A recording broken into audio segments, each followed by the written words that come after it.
안녕하세요. 지적인 탐구를 사랑하는 여러분과 함께 인간 심리의 깊은 곳을 여행하는 시간입니다. 오늘의 이야기는 어쩌면 조금 불편하게 들릴 수도 있지만 우리 자신과 주변 사람들을 더 깊이 이해하는 데 반드시 필요한 여정이 될 것입니다. 이 깊은 탐구를 시작하기에 앞서 잠시 시간을 내어 저희의 여정에 동참해 주신다면 앞으로 더 깊은 통찰을 나누는데 큰 힘이 될 것입니다. 구독과 좋아요는 저희가 계속해서 의미 있는 이야기를 만들어 나가는 원동력이 됩니다. 여러분의 삶에 긍정적인 변화의 씨앗이 되기를 기원하며 오늘의 이야기를 시작하겠습니다. 혹시 이런 경험 없으신가요? 분명히 성인이지만 마치 어린아이처럼 행동하는 사람, 세상이 자신의 문제를 해결해주기만을 기대하며 책임이라는 단어 앞에서 한없이 작아지는 사람의 모습을 보며 무언가 설명하기 힘든 위화감을 느꼈던 경험 말입니다. 그들이 벌이는 심리게임, 예를 들어 교묘한 조종이나 갑작스러운 감정 폭발, 혹은 자신의 잘못을 절대 인정하지 않으려는 태도에 상처받아 본 적이 있다면 여러분은 이미 알고 있을 겁니다. 이것은 단순히 지나가는 성장통이 아니라 한 사람의 내면에 깊이 뿌리내린 미성숙이라는 감옥이라는 것을요. 하지만 이것은 특정 누군가를 비난하려는 것이 아닙니다. 오히려 우리 모두의 내면에 숨겨진 그림자를 이해하려는 시도입니다. 미성숙은 단순한 성격적 결함이 아니라 깊은 두려움에서 비롯된 심리적 방어기제이기 때문입니다. 세계적인 심리학자 칼 융은 여성의 내면에 존재하는 여러 원형을 통해 이러한 심리적 발달 과정을 설명하고자 했습니다. 순수한 소녀, 특별한 공주, 그리고 신비로운 마법사. 이 원형들은 여성의 심리가 성장해 나가는 각기 다른 단계를 상징합니다. 하지만 만약 누군가가 이 단계 중 하나에 갇히게 된다면 어떤 일이 벌어질까요? 왜 어떤 이들은 이 미성숙의 감옥에서 영원히 벗어나지 못하는 걸까요? 여성의 내면에 숨겨진 그림자. 사회는 종종 여성을 순수하고 연약하며 감성적으로 우월한 존재로 묘사합니다. 하지만 진실은 남성의 정신세계와 마찬가지로 여성의 내면에도 깊고 어두운 그림자가 존재한다는 것입니다. 단 한 가지 차이점이 있다면 이 그림자는 종종 달콤함, 연약함, 그리고 순수함이라는 가면 뒤에 그 모습을 감춘다는 점입니다. 5살짜리 아이처럼 바닥에 주저앉아 떼를 쓰는 성인 여성의 모습을 본 적 있습니까? 문제가 생길 때마다 그 책임이 아버지에게, 연인에게, 혹은 사회나 운명 탓으로 돌아가는 상황은 또 얼마나 자주 목격하셨나요? 이것이 바로 미성숙의 첫 번째 징후, 책임을 회피하는 태도입니다. 칼 융의 이론에 따르면 여성의 정신은 순수함에서 지혜로 나아가는 여러 단계를 거쳐 성장합니다. 하지만 이 성장의 과정이 중단될 때 미성숙이 그 자리를 차지하고 우리는 어린아이의 마음에 갇힌 성인을 마주하게 되는 것입니다. 이제 여성의 원형을 통해 이 미성숙의 단계를 하나씩 파헤쳐 보겠습니다. 첫 번째, 영원한 순수함, 소녀. 소녀 원형에 머무른 여성은 동화와 안전한 울타리 속에서 살아갑니다. 그녀의 세상에서 인생은 마땅히 쉬워야 하고 사랑은 아무런 조건 없이 주어져야 하며 책임이라는 무거운 짐은 언제나 자신의 어깨가 아닌 다른 누군가의 몫이어야 합니다. 그녀는 스스로를 자기 운명의 주인이라고 생각하지 않습니다. 대신 인생이라는 강물을 표류하는 승객처럼 부모님이든 연인이든 혹은 사회든 누군가가 나타나 자신을 보호하고 이끌어주고 모든 것을 제공해 줄 것이라 기대하며 살아갑니다. 어린 시절부터 그녀는 유능한 존재가 아닌 사랑받는 존재로서 자신의 가치를 인정받도록 미묘하게 학습되어 왔습니다. 연약하고 사랑스러우며 보호가 필요한 모습으로 칭찬을 받습니다. 그녀는 연약함이 관심으로 보상받는다는 것을 배우고 자신의 행동보다는 감정이 더 중요하다는 말을 듣고 자랍니다. 그 결과 그녀는 세상이 자신의 성장이 아닌 감정에 맞춰주기를 기대하는 여성으로 성장합니다. 슬플 때는 누군가 그 슬픔을 해결해 주어야 하고 좌절했을 때는 누군가 자신을 위해 행동을 바꿔야 합니다. 문제는 자신이 아닌 다른 사람에 의해 해결되어야 하는 것입니다. 고통과 시련은 타인의 몫이지 자신의 것이 아닙니다. 만약 삶이 힘들어지면 그것은 분명 다른 누군가가 자신을 실망시키고 있기 때문입니다. 일이 잘못되면 결코 자신의 잘못일 리가 없습니다. 그녀는 모든 이야기 속에서 스스로를 피해자로 여기며 책임을 인정하는 순간 자신이 소중하게 지켜온 순수함의 이미지가 산산조각 날 것이라고 믿습니다. 그리고 바로 이 노력 없는 삶이라는 환상 속에서 그녀는 가장 강력한 무기를 발견합니다. 바로 연약함입니다. 소녀는 아마 무의식적으로 깨닫고 있을 겁니다. 무력함이야말로 가장 강력한 통제의 한 형태라는 것을요. 그녀는 논리로 논쟁할 필요가 없습니다. 그저 눈물을 흘리면 됩니다. 갈등을 해결하기 위해 애쓸 필요도 없습니다. 그저 토라져 있으면 됩니다. 책임을 질 필요도 없습니다. 그저 피해자를 연기하면 그만입니다. 사회는 연약한 존재를 보호하도록 길들여져 있기 때문에 그녀는 좀처럼 책임을 추궁당하지 않습니다.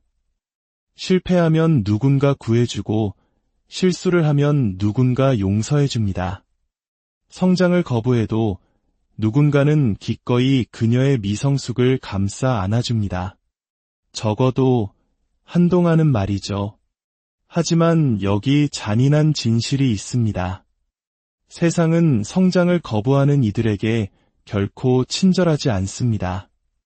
순수함이라는 환상은 영원히 지속될 수 없으며 어느 순간 현실은 무자비하게 그 환상을 깨뜨립니다. 세상이 더 이상 상냥하지 않을 때 소녀는 두 가지 선택의 기로에 놓입니다.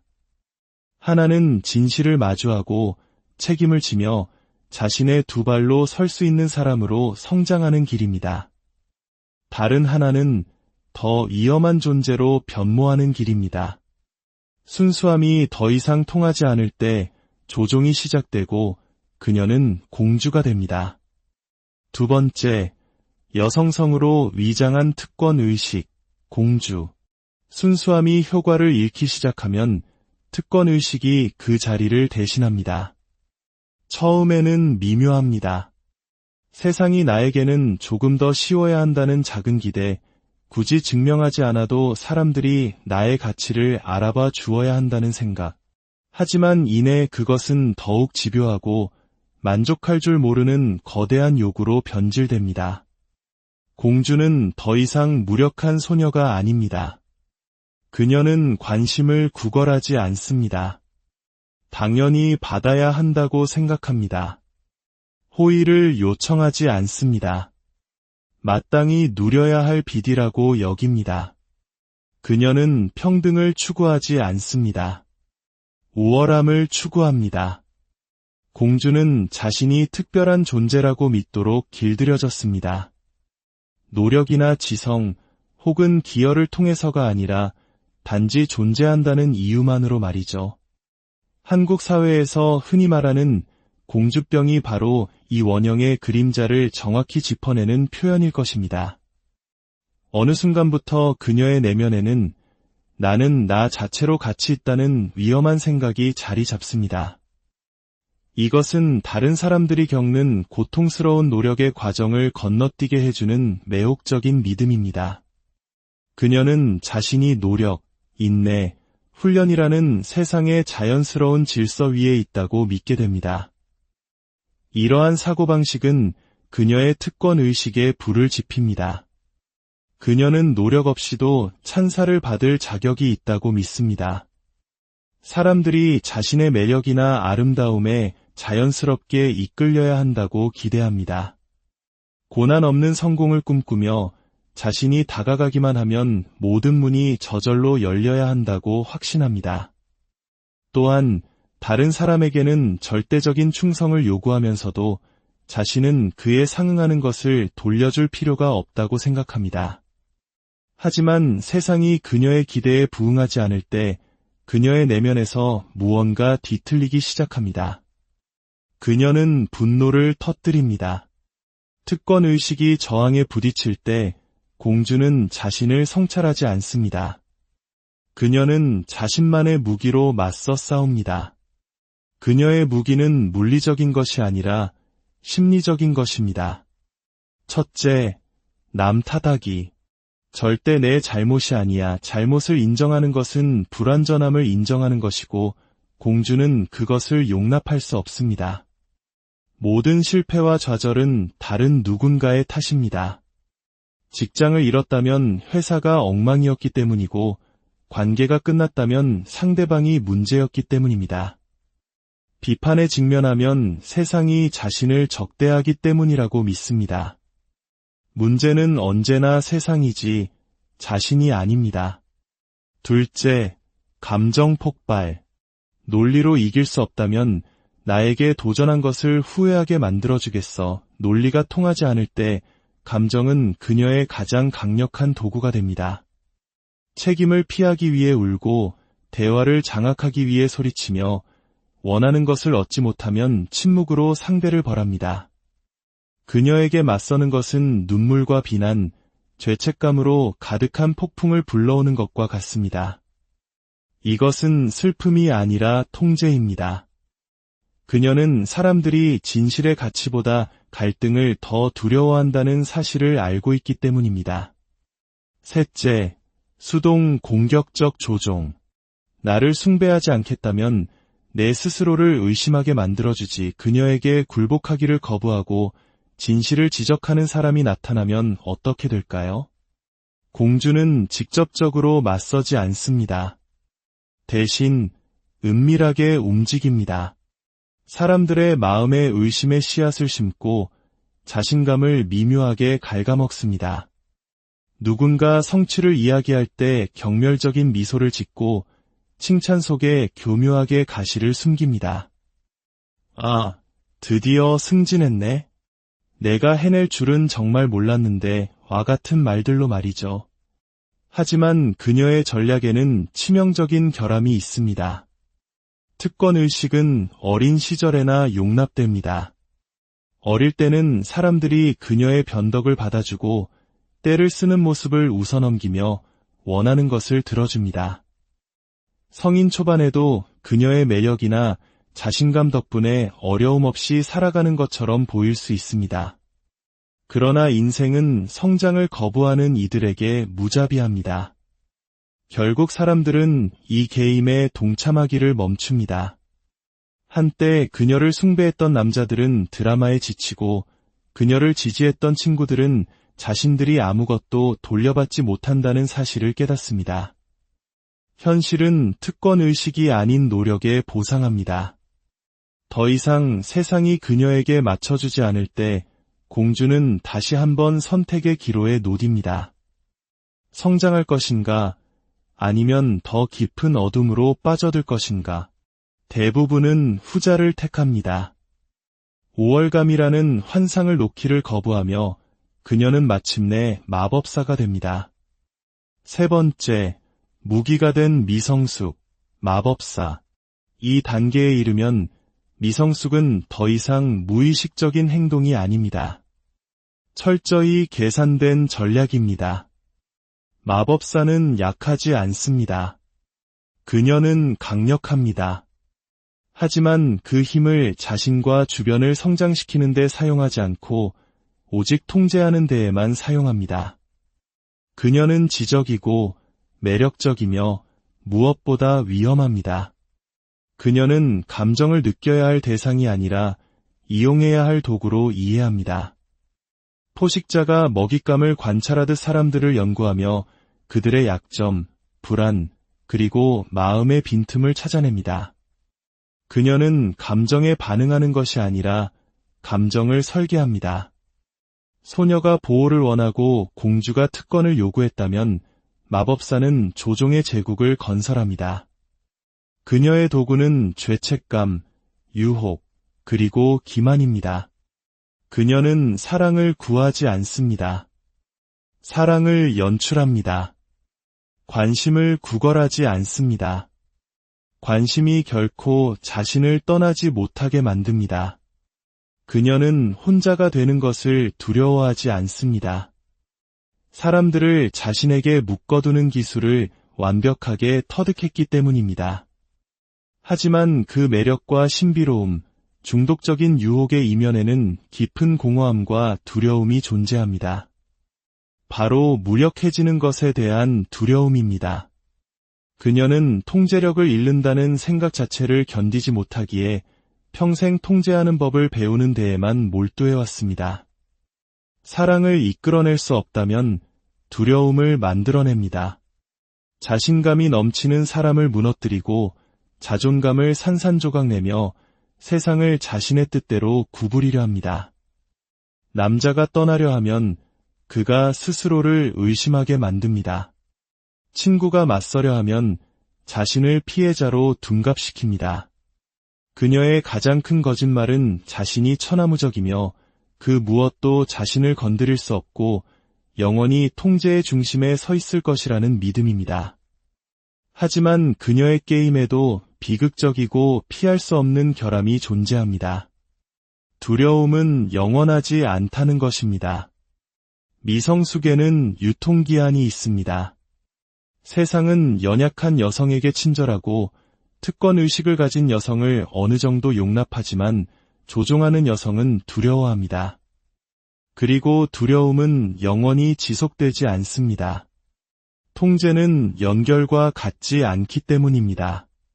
당신은 누군가를 복종하게 만들고 갈망하게 만들고 심지어 당신 없이는 살 수 없다고 느끼게 만들 수는 있습니다. 하지만 진정으로 깊이 진실된 유대감을 형성하는 방식으로 사랑하게 만들 수는 없습니다.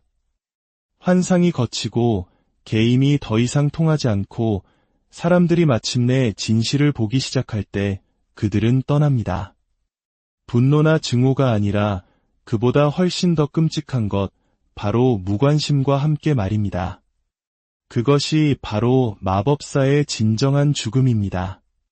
배신도, 대립도, 거절도 아닌 잊히는 것. 그 순간이 왔을 때 그녀는 아무런 준비가 되어 있지 않습니다. 평생을 통제를 연마하며 살았지만 홀로 서는 법은 결코 배우지 못했습니다. 수년간 사람들을 곁에 묶어두었지만 자기 내면에 단단한 기반을 쌓는 데는 실패했습니다. 마지막 숭배자, 마지막 꼭두각시, 마지막 희생자가 그녀에게 등을 돌릴 때 그녀는 평생 통제하는 법을 배우지 못한 단 한 사람, 바로 자기 자신과 마주하게 됩니다. 그리고 그 참을 수 없는 고독 속에서 그녀는 평생 외면해왔던 진실과 마주합니다. 문제는 세상이 아니었다. 문제는 성장을 거부했던 자기 자신이었다는 것을. 마법은 사라지고 환상은 깨어집니다. 한때 모든 것을 통제했던 여성은 결국 아무것도 남지 않은 자신을 발견하게 됩니다. 이제 남은 질문은 단 하나입니다. 그녀는 마침내 성장할 것인가, 아니면 자신이 만든 감옥에 영원히 갇혀 처음부터 진짜가 아니었던 힘을 좇으며 살아갈 것인가. 성장이란 더 이상 자신에게 도움이 되지 않는 역할을 포기하는 것입니다. 일시적인 위안을 주지만 장기적인 고통을 안겨주는 편안한 환상들을 기꺼이 놓아주는 것입니다. 하지만 여기 혹독한 현실이 있습니다. 성숙은 희생을 요구하며 모두가 그 대가를 치를 준비가 되어 있지는 않습니다. 아무도 당신을 구하러 오지 않을 것이며 누구도 당신에게 행복을 빚지지 않았다는 사실. 당신의 인생은 당신 스스로가 건설하거나 파괴하는 것이라는 무거운 진실. 이것이 바로 수많은 사람들이 그 무게를 짊어지기를 거부하는 이유입니다. 하지만 그 무게를 기꺼이 짊어지는 사람들은 그 누구도 막을 수 없는 존재가 됩니다. 다른 누군가가 당신의 문제를 해결해 주기를 기다리는 것을 멈추는 순간, 감정을 무기로 사용하는 것을 멈추는 순간, 당신 삶의 모든 부분을 온전히 책임지기로 결심하는 순간, 당신은 진정으로 강해집니다. 그 힘은 조종이나 기만, 의존을 통해 얻는 어린아이의 힘이 아닙니다.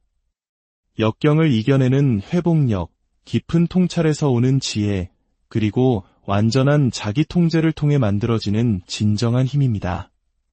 그런 힘은 시간이 지나도 사라지지 않고 다른 사람에게 의존하지 않으며 세상이 뜻대로 되지 않을 때도 결코 부서지지 않습니다. 다시 한번 여러분께 묻겠습니다. 당신은 어떤 길을 선택하시겠습니까? 신중하게 생각하십시오. 한번 결정하면 다시는 되돌아갈 수 없기 때문입니다.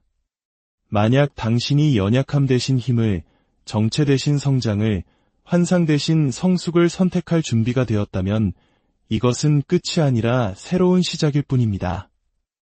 이 여정은 아직 끝나지 않았습니다. 안녕하세요. 지적인 탐구를 사랑하는 여러분과 함께 인간 심리의 깊은 곳을 여행하는 시간입니다. 오늘의 이야기는 어쩌면 조금 불편하게 들릴 수도 있지만 우리 자신과 주변 사람들을 더 깊이 이해하는 데 반드시 필요한 여정이 될 것입니다. 이 깊은 탐구를 시작하기에 앞서 잠시 시간을 내어 저희의 여정에 동참해 주신다면 앞으로 더 깊은 통찰을 나누는 데 큰 힘이 될 것입니다. 구독과 좋아요는 저희가 계속해서 의미 있는 이야기를 만들어 나가는 원동력이 됩니다. 여러분의 삶에 긍정적인 변화의 씨앗이 되기를 기원하며 오늘의 이야기를 시작하겠습니다. 혹시 이런 경험 없으신가요?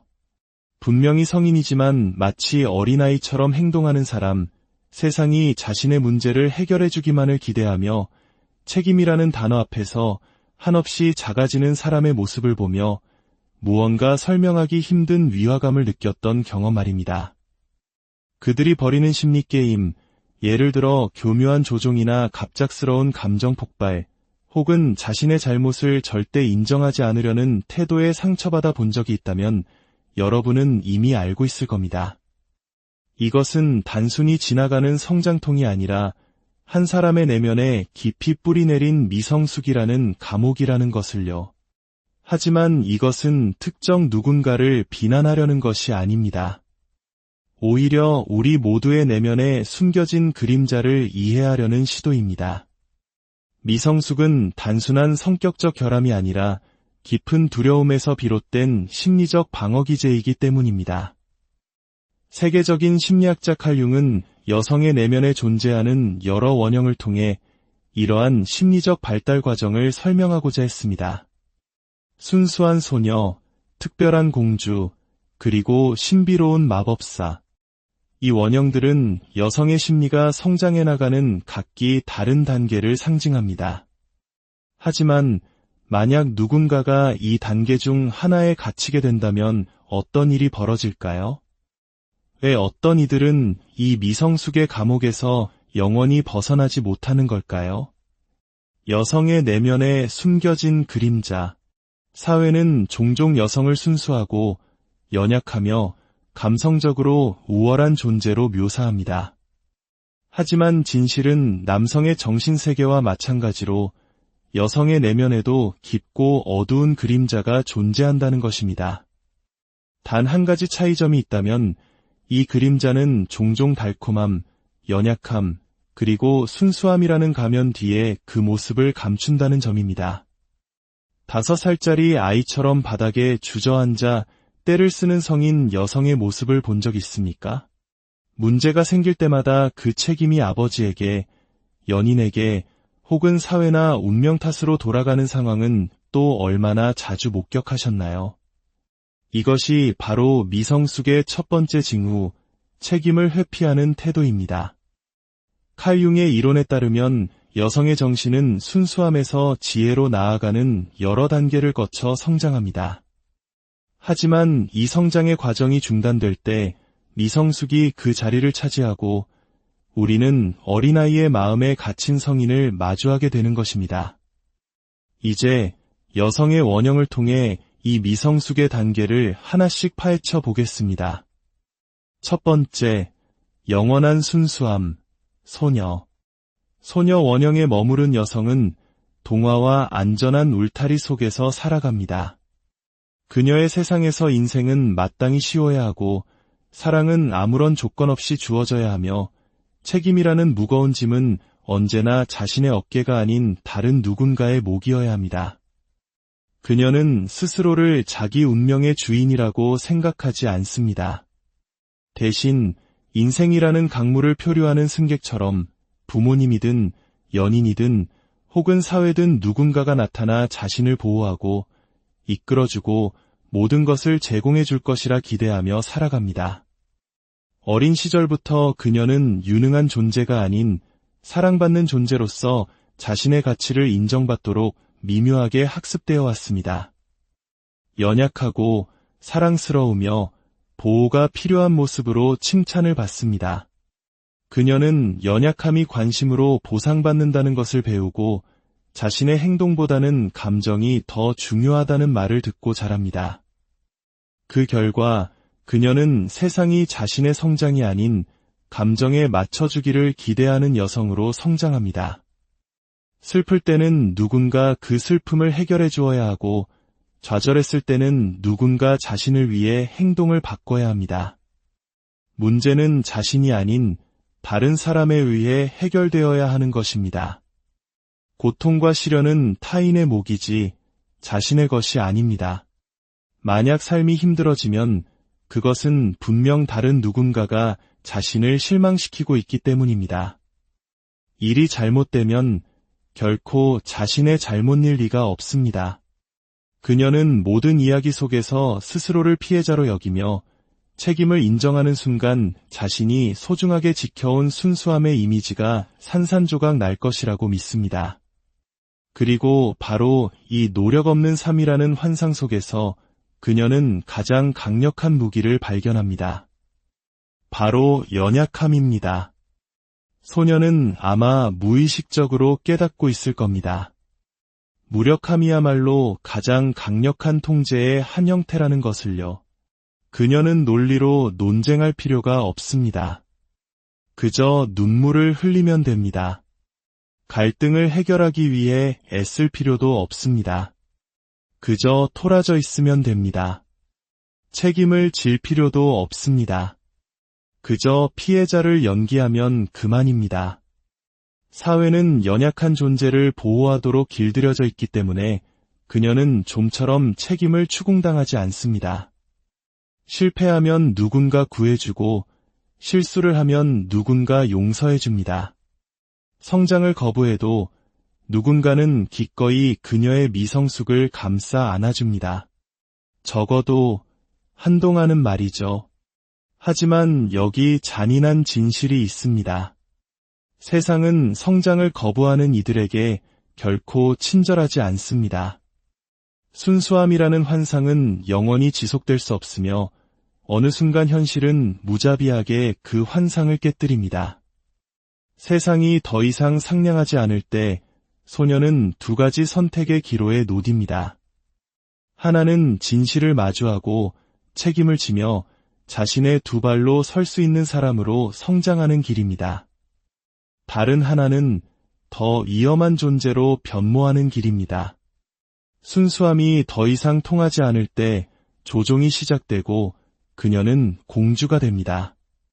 두 번째, 여성성으로 위장한 특권의식, 공주. 순수함이 효과를 잃기 시작하면 특권의식이 그 자리를 대신합니다. 처음에는 미묘합니다. 세상이 나에게는 조금 더 쉬워야 한다는 작은 기대, 굳이 증명하지 않아도 사람들이 나의 가치를 알아봐 주어야 한다는 생각. 하지만 이내 그것은 더욱 집요하고 만족할 줄 모르는 거대한 요구로 변질됩니다. 공주는 더 이상 무력한 소녀가 아닙니다. 그녀는 관심을 구걸하지 않습니다. 당연히 받아야 한다고 생각합니다.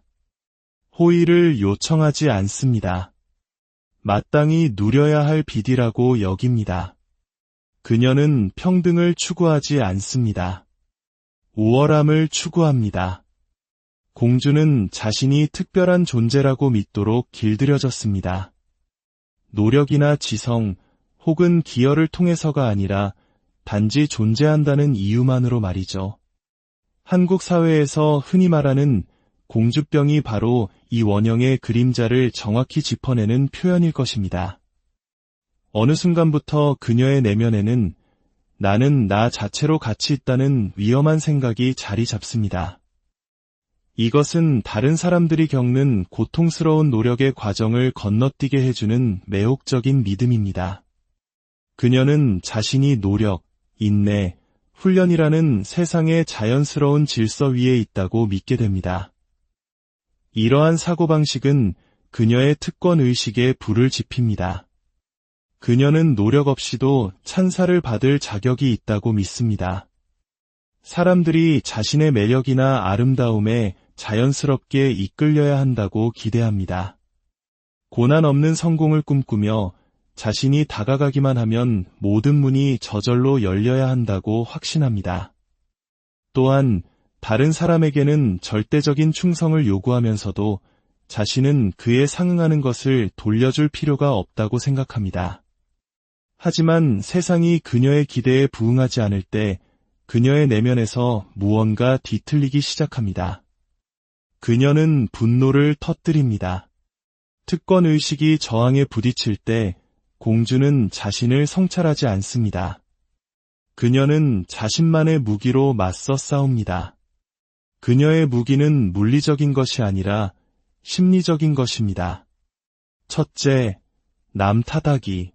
절대 내 잘못이 아니야. 잘못을 인정하는 것은 불완전함을 인정하는 것이고 공주는 그것을 용납할 수 없습니다. 모든 실패와 좌절은 다른 누군가의 탓입니다. 직장을 잃었다면 회사가 엉망이었기 때문이고 관계가 끝났다면 상대방이 문제였기 때문입니다. 비판에 직면하면 세상이 자신을 적대하기 때문이라고 믿습니다. 문제는 언제나 세상이지 자신이 아닙니다. 둘째, 감정 폭발. 논리로 이길 수 없다면 나에게 도전한 것을 후회하게 만들어주겠어. 논리가 통하지 않을 때 감정은 그녀의 가장 강력한 도구가 됩니다. 책임을 피하기 위해 울고 대화를 장악하기 위해 소리치며 원하는 것을 얻지 못하면 침묵으로 상대를 벌합니다. 그녀에게 맞서는 것은 눈물과 비난, 죄책감으로 가득한 폭풍을 불러오는 것과 같습니다. 이것은 슬픔이 아니라 통제입니다. 그녀는 사람들이 진실의 가치보다 갈등을 더 두려워한다는 사실을 알고 있기 때문입니다. 셋째, 수동 공격적 조종. 나를 숭배하지 않겠다면 내 스스로를 의심하게 만들어주지. 그녀에게 굴복하기를 거부하고 진실을 지적하는 사람이 나타나면 어떻게 될까요? 공주는 직접적으로 맞서지 않습니다. 대신 은밀하게 움직입니다. 사람들의 마음에 의심의 씨앗을 심고 자신감을 미묘하게 갉아먹습니다. 누군가 성취를 이야기할 때 경멸적인 미소를 짓고 칭찬 속에 교묘하게 가시를 숨깁니다. 아, 드디어 승진했네. 내가 해낼 줄은 정말 몰랐는데 와 같은 말들로 말이죠. 하지만 그녀의 전략에는 치명적인 결함이 있습니다. 특권의식은 어린 시절에나 용납됩니다. 어릴 때는 사람들이 그녀의 변덕을 받아주고 때를 쓰는 모습을 웃어넘기며 원하는 것을 들어줍니다. 성인 초반에도 그녀의 매력이나 자신감 덕분에 어려움 없이 살아가는 것처럼 보일 수 있습니다. 그러나 인생은 성장을 거부하는 이들에게 무자비합니다. 결국 사람들은 이 게임에 동참하기를 멈춥니다. 한때 그녀를 숭배했던 남자들은 드라마에 지치고 그녀를 지지했던 친구들은 자신들이 아무것도 돌려받지 못한다는 사실을 깨닫습니다. 현실은 특권의식이 아닌 노력에 보상합니다. 더 이상 세상이 그녀에게 맞춰주지 않을 때 공주는 다시 한번 선택의 기로에 놓입니다. 성장할 것인가, 아니면 더 깊은 어둠으로 빠져들 것인가. 대부분은 후자를 택합니다. 5월감이라는 환상을 놓기를 거부하며 그녀는 마침내 마법사가 됩니다. 세 번째, 무기가 된 미성숙, 마법사. 이 단계에 이르면 미성숙은 더 이상 무의식적인 행동이 아닙니다. 철저히 계산된 전략입니다. 마법사는 약하지 않습니다. 그녀는 강력합니다.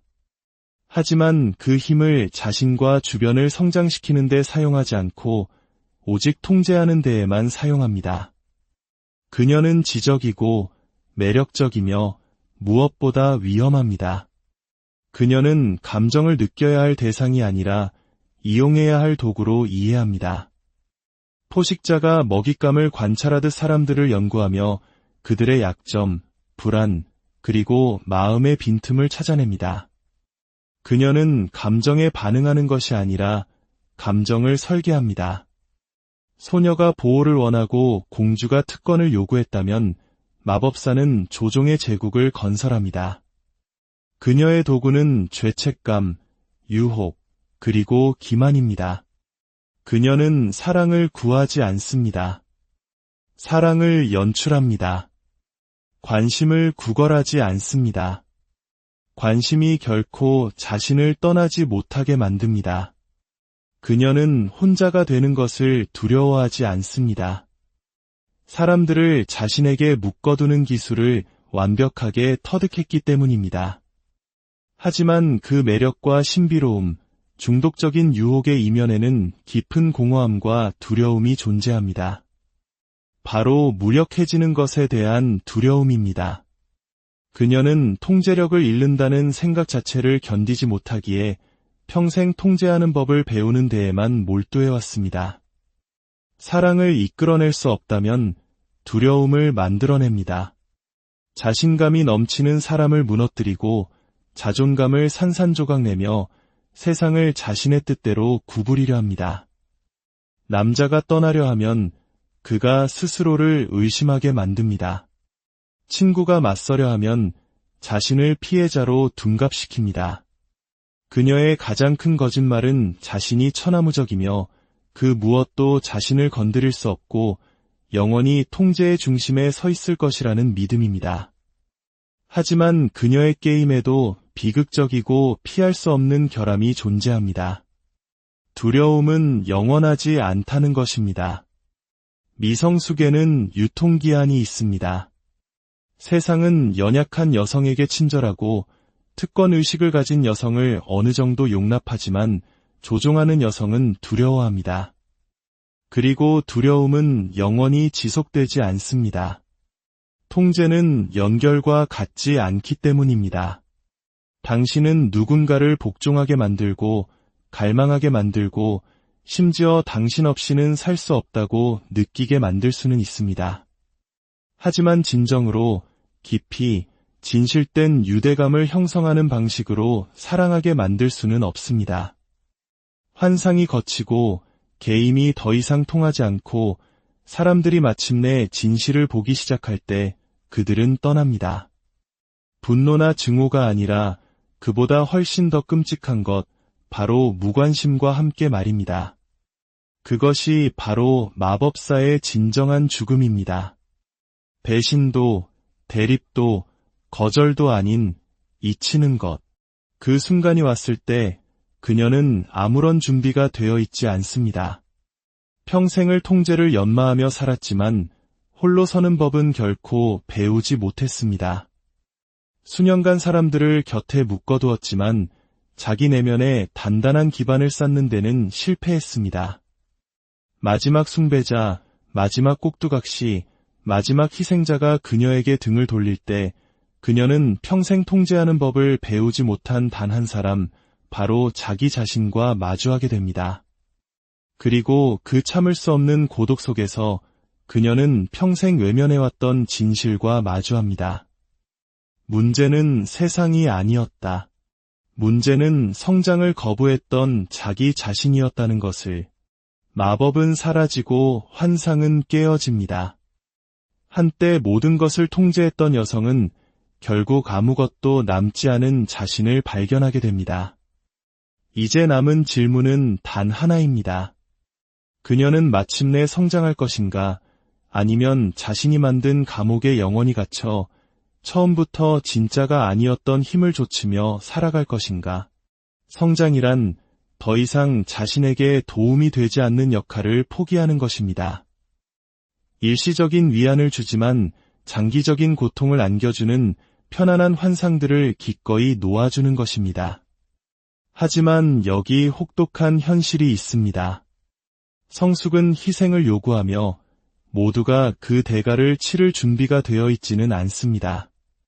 아무도 당신을 구하러 오지 않을 것이며 누구도 당신에게 행복을 빚지지 않았다는 사실.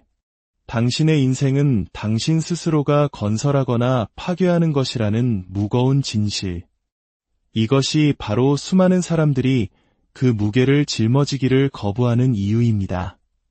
하지만 그 무게를 기꺼이 짊어지는 사람들은 그 누구도 막을 수 없는 존재가 됩니다.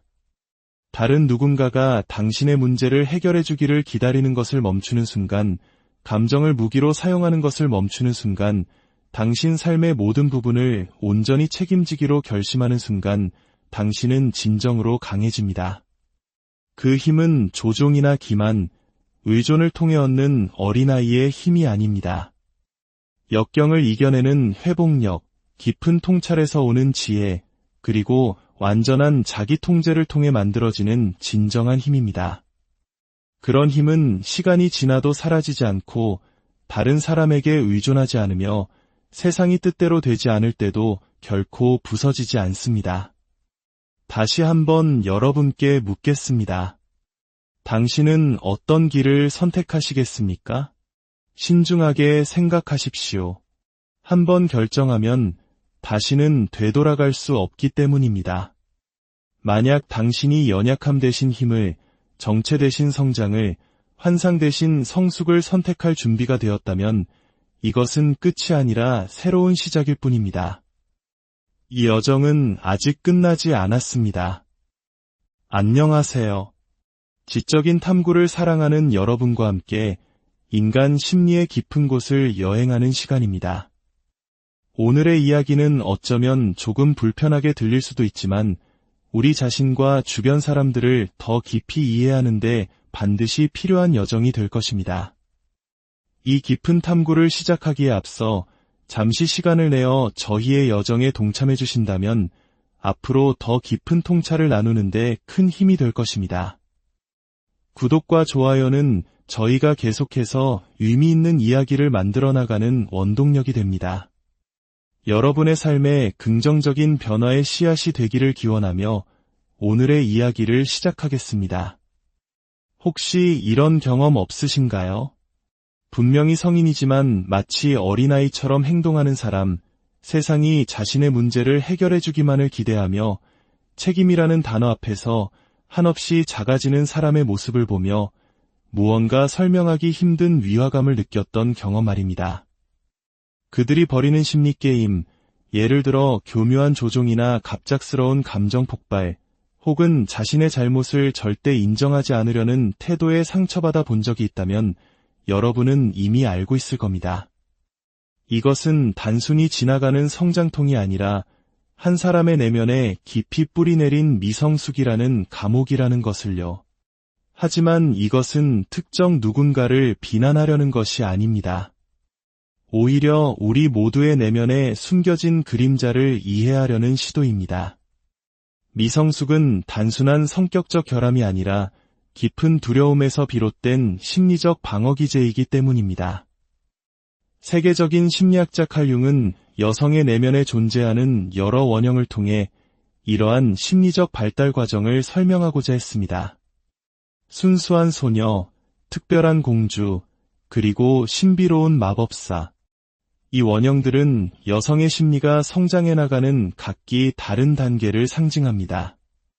하지만 만약 누군가가 이 단계 중 하나에 갇히게 된다면 어떤 일이 벌어질까요?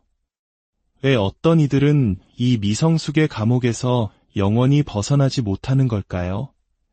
여성의 내면에 숨겨진 그림자. 사회는 종종 여성을 순수하고 연약하며 감성적으로 우월한 존재로 묘사합니다. 하지만 진실은 남성의 정신세계와 마찬가지로 여성의 내면에도 깊고 어두운 그림자가 존재한다는 것입니다. 단 한 가지 차이점이 있다면 이 그림자는 종종 달콤함, 연약함, 그리고 순수함이라는 가면 뒤에 그 모습을 감춘다는 점입니다.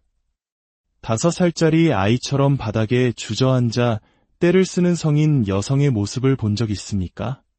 문제가 생길 때마다 그 책임이 아버지에게, 연인에게 혹은 사회나 운명 탓으로 돌아가는 상황은 또 얼마나 자주 목격하셨나요? 이것이 바로 미성숙의 첫 번째 징후, 책임을 회피하는 태도입니다. 칼 융의 이론에 따르면 여성의 정신은 순수함에서 지혜로 나아가는 여러 단계를 거쳐 성장합니다.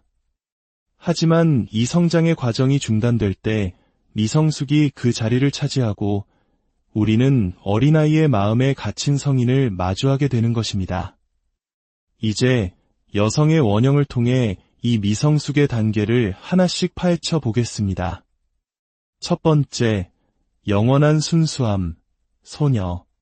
소녀 원형에 머무른 여성은 동화와 안전한 울타리 속에서 살아갑니다. 그녀의 세상에서 인생은 마땅히 쉬워야 하고 사랑은 아무런 조건 없이 주어져야 하며 책임이라는 무거운 짐은 언제나 자신의 어깨가 아닌 다른 누군가의 목이어야 합니다. 그녀는 스스로를 자기 운명의 주인이라고 생각하지 않습니다. 대신 인생이라는 강물을 표류하는 승객처럼 부모님이든 연인이든 혹은 사회든 누군가가 나타나 자신을 보호하고 이끌어주고 모든 것을 제공해 줄 것이라 기대하며 살아갑니다. 어린 시절부터 그녀는 유능한 존재가 아닌 사랑받는 존재로서 자신의 가치를 인정받도록 미묘하게 학습되어 왔습니다. 연약하고 사랑스러우며 보호가 필요한 모습으로 칭찬을 받습니다. 그녀는 연약함이 관심으로 보상받는다는 것을 배우고 자신의 행동보다는 감정이 더 중요하다는 말을 듣고 자랍니다. 그 결과 그녀는 세상이 자신의 성장이 아닌 감정에 맞춰주기를 기대하는 여성으로 성장합니다. 슬플 때는 누군가 그 슬픔을 해결해 주어야 하고 좌절했을 때는 누군가 자신을 위해 행동을 바꿔야 합니다. 문제는 자신이 아닌 다른 사람에 의해 해결되어야 하는 것입니다. 고통과 시련은 타인의 몫이지 자신의 것이 아닙니다. 만약 삶이 힘들어지면 그것은 분명 다른 누군가가 자신을 실망시키고 있기 때문입니다. 일이 잘못되면 결코 자신의 잘못일 리가 없습니다. 그녀는 모든 이야기 속에서 스스로를 피해자로 여기며 책임을 인정하는 순간 자신이 소중하게 지켜온 순수함의 이미지가 산산조각 날 것이라고 믿습니다. 그리고 바로 이 노력 없는 삶이라는 환상 속에서 그녀는 가장 강력한 무기를 발견합니다. 바로 연약함입니다. 소녀는 아마 무의식적으로 깨닫고 있을 겁니다. 무력함이야말로 가장 강력한 통제의 한 형태라는 것을요. 그녀는 논리로 논쟁할 필요가 없습니다. 그저 눈물을 흘리면 됩니다. 갈등을 해결하기 위해 애쓸 필요도 없습니다. 그저 토라져 있으면 됩니다. 책임을 질 필요도 없습니다. 그저 피해자를 연기하면 그만입니다. 사회는 연약한 존재를 보호하도록 길들여져 있기 때문에 그녀는 좀처럼 책임을 추궁당하지 않습니다. 실패하면 누군가 구해주고 실수를 하면 누군가 용서해줍니다. 성장을 거부해도 누군가는 기꺼이 그녀의 미성숙을 감싸 안아줍니다. 적어도 한동안은 말이죠. 하지만 여기 잔인한 진실이 있습니다. 세상은 성장을 거부하는 이들에게 결코 친절하지 않습니다. 순수함이라는 환상은 영원히 지속될 수 없으며 어느 순간 현실은 무자비하게 그 환상을 깨뜨립니다. 세상이 더 이상 상냥하지 않을 때 소녀는 두 가지 선택의 기로에 놓딥니다. 하나는 진실을 마주하고 책임을 지며 자신의 두 발로 설 수 있는 사람으로 성장하는 길입니다. 다른 하나는 더 위험한 존재로 변모하는 길입니다. 순수함이 더 이상 통하지 않을 때 조종이 시작되고 그녀는 공주가 됩니다. 두 번째, 여성성으로 위장한 특권의식, 공주. 순수함이 효과를 잃기 시작하면 특권의식이 그 자리를 대신합니다.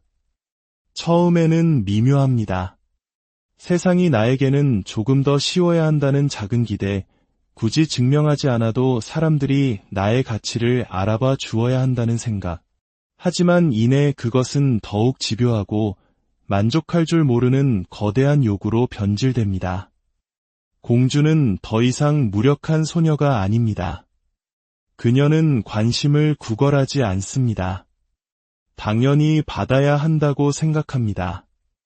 호의를 요청하지 않습니다. 마땅히 누려야 할 빚이라고 여깁니다. 그녀는 평등을 추구하지 않습니다. 우월함을 추구합니다. 공주는 자신이 특별한 존재라고 믿도록 길들여졌습니다. 노력이나 지성 혹은 기여를 통해서가 아니라 단지 존재한다는 이유만으로 말이죠. 한국 사회에서 흔히 말하는 공주병이 바로 이 원형의 그림자를 정확히 짚어내는 표현일 것입니다. 어느 순간부터 그녀의 내면에는 나는 나 자체로 가치 있다는 위험한 생각이 자리 잡습니다. 이것은 다른 사람들이 겪는 고통스러운 노력의 과정을 건너뛰게 해주는 매혹적인 믿음입니다.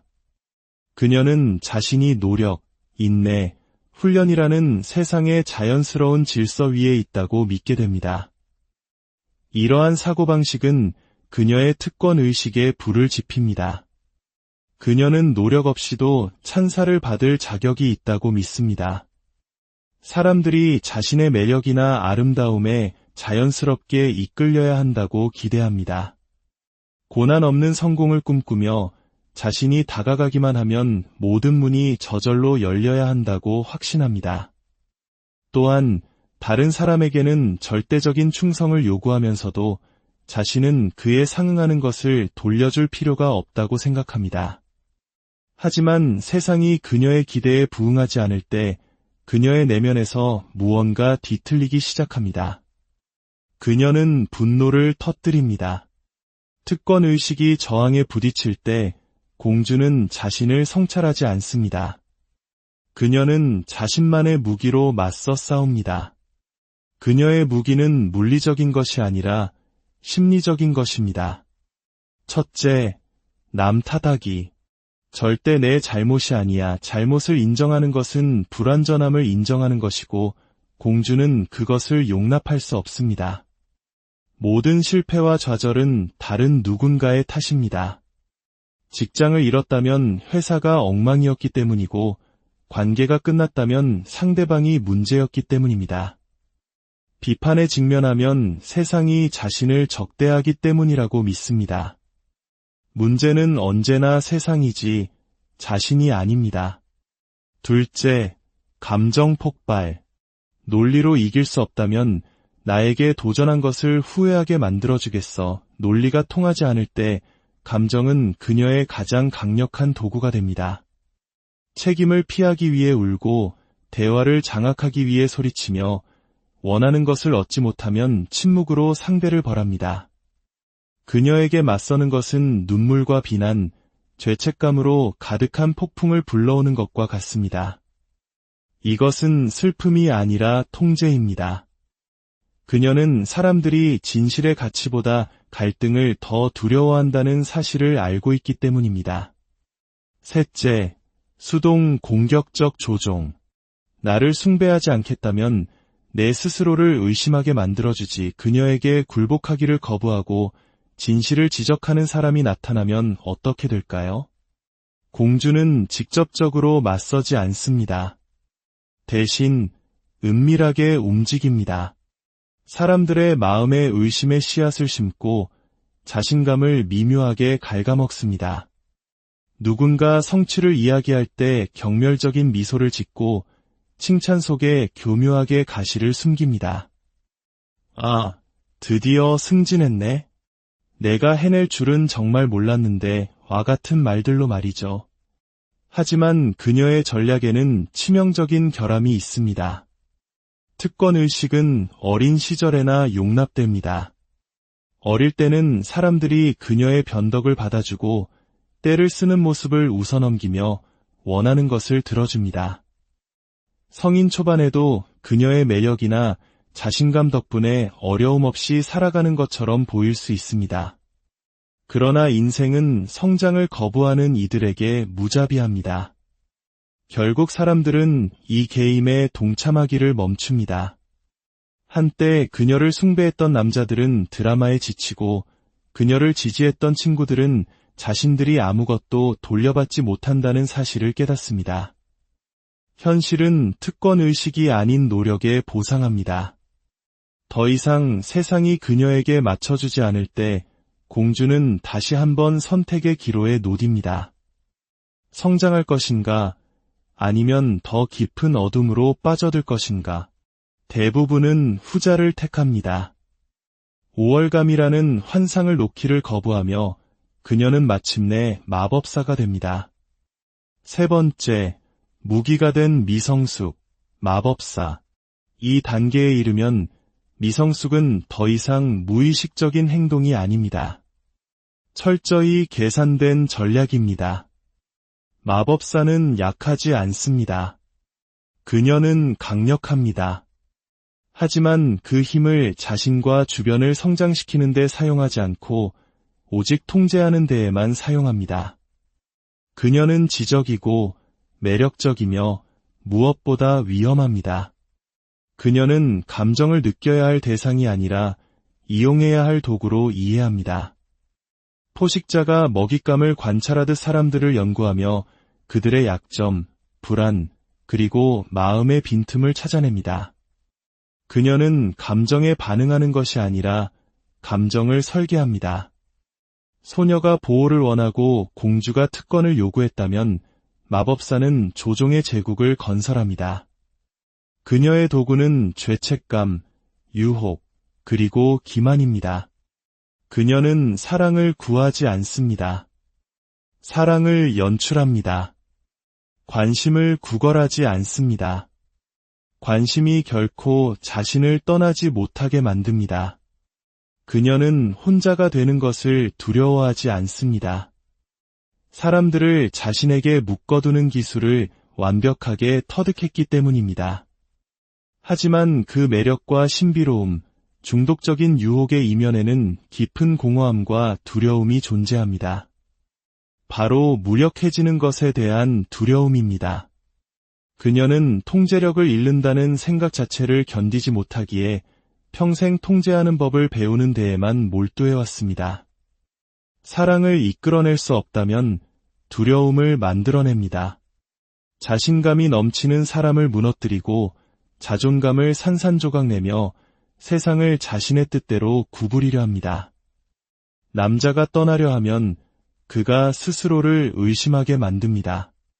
친구가 맞서려 하면 자신을 피해자로 둔갑시킵니다.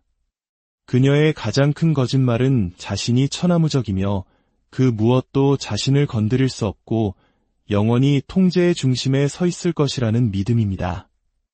하지만 그녀의 게임에도 비극적이고 피할 수 없는 결함이 존재합니다. 두려움은 영원하지 않다는 것입니다. 미성숙에는 유통기한이 있습니다.